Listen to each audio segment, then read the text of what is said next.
Jumpa lagi dengan saya, Lika Satvarini, seorang professional trainer dan self-growth coach. Untuk kali ini saya mau tanya nih sama teman-teman. Kalian mau sukses nggak? Wah, tentu mau ya. Siapa sih yang nggak mau sukses? Ya kalau ditanya, semua orang pasti semua ingin menjadi sukses. Tiap orang punya tantangan, punya perjalanan, punya kesuksesan yang berbeda-beda. Karena itu disebabkan oleh berbagai macam faktor. Nah, pertanyaannya adalah bagaimana sih kita bisa mencapai ke sana gitu ya. Dari bincang-bincang saya dengan beberapa narasumber selama 1 tahun ini di IG Live saya, biasanya mereka semua itu yang orang-orang sukses tadi adalah orang yang konsisten melakukan apa yang memang dibutuhkan untuk mencapai tujuan mereka atau kesuksesan mereka masing-masing.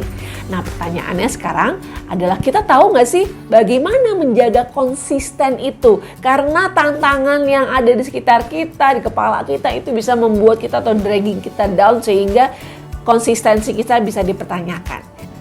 Dibutuhkan komitmen yang luar biasa untuk menjaga konsistensi tersebut. Nah, saya akan berikan berbagai tips bagaimana menjaga komitmen dan bisa menjaga konsistensi kita dalam mencapai impian ataupun kesuksesan kita tersebut. Mari kita simak. Yang pertama, rencanakan kesuksesan. Jadi buat deadline untuk kita punya gambaran kita mau mencapai kemana dan kapan kita mencapainya, sehingga dalam waktu tersebut kita bisa membagi-bagi, rencanakan ya dalam small steps apa yang harus kita lakukan sebelum kita bisa mencapai tujuan kita di sana. Jadi kita harus rencanakan dalam jangka waktu yang dalam view yang lebih jauh, lalu kita perkecil, lalu kita bagi lagi menjadi berbagai hal yang bisa kita lakukan. Jadi itu harus direncanakan ya, nggak bisa kita punya rencana besar di depan tapi kita tidak punya rencana kecil-kecil untuk mencapainya. Yang kedua, buatlah catatan. Jadi setelah teman-teman punya tadi plan steps-nya per hari atau per minggu atau per bulan, membuat catatan di buku membandingkan dengan rencana sudah kita buat, itu bisa meningkatkan semangat loh. Dan komitmen kita makin menguat karena kita bisa lihat, oh ada progresnya. Jadi membuat catatan itu membuat kita memiliki raport atau membuat kita memiliki hitungan bahwa step-step kita itu bisa kita lakukan dan sudah ada impact-nya.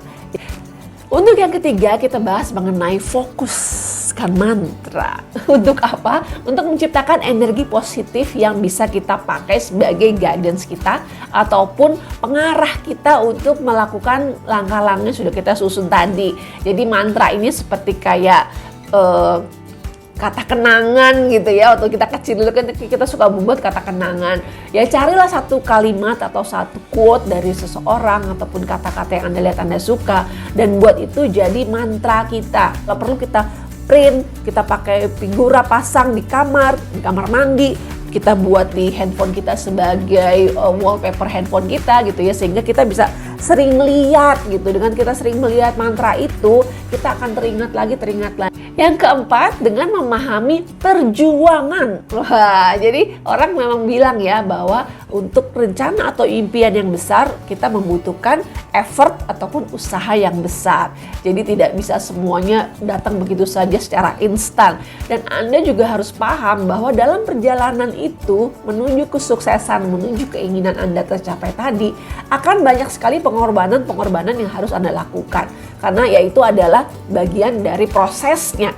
Dengan memahami bahwa hal yang tidak enak ini saat ini saya lakukan adalah bagian dari proses, bagian dari perjuangan, kita jadi lebih santai gitu meladeninya, lebih santai menjalaninya dan kita tidak membuat itu jadi beban.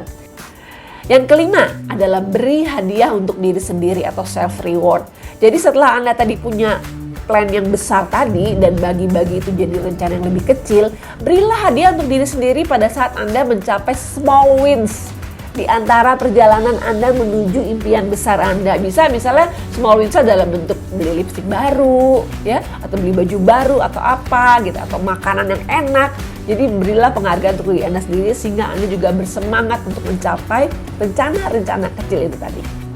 Ya, setelah itu Anda harus mewujudkan dan merencanakannya juga menjalaninya. Cara yang paling mudah adalah dengan tips ke-6, mencari coach. Mencari seorang coach sebagai teman perjalanan adalah cara yang paling mudah membuat Anda menjaga komitmen. Kenapa? Karena dengan bersama coach Anda akan didampingi dari proses mencari tujuannya gitu ya, memperjelas tujuannya itu apa dan reasonnya untuk apa. Lalu Anda akan dibantu oleh seorang coach juga untuk merencanakan plannya dengan lebih detail.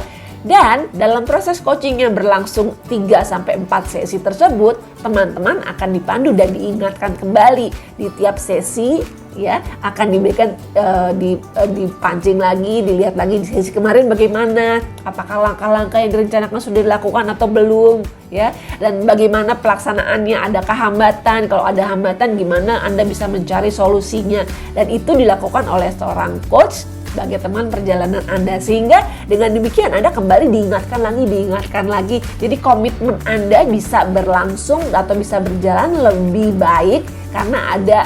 Kalau Pinocchio punya Jimmy Jangkrik, nah Anda punya tuh coachnya untuk menjadi pengingat ataupun seperti suara batin Anda yang bisa mengingatkan Anda untuk menjalani plan-plan Anda tersebut. Ya, jadi itu tadi beberapa tips mudah untuk menjaga komitmen dalam mencapai kesuksesan.